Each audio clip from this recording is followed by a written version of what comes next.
Ya, begitu aja sudah. Ah, gitu Bu. Aman Bu, aman.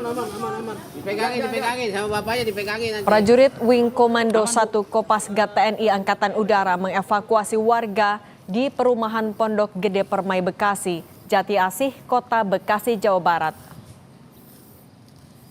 Evakuasi dilakukan melalui atap rumah warga. Tinggi permukaan banjir nyaris menenggelamkan rumah warga. Aman Bu, aman Bu.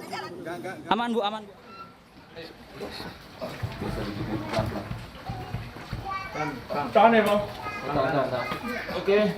Evakuasi dilanjutkan ke sebuah rumah untuk menyelamatkan seorang lansia berkursi roda. Dengan hati-hati, prajurit mengangkat lansia beserta kursi roda ke perahu karet.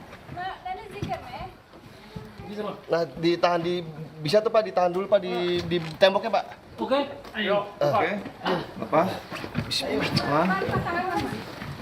Arus yang cukup deras menjadi tantangan dalam proses evakuasi korban terdampak banjir. Selain itu, kabel listrik yang berada tepat di depan rumah korban juga cukup menyulitkan. Korban kemudian dibawa ke lokasi yang lebih aman.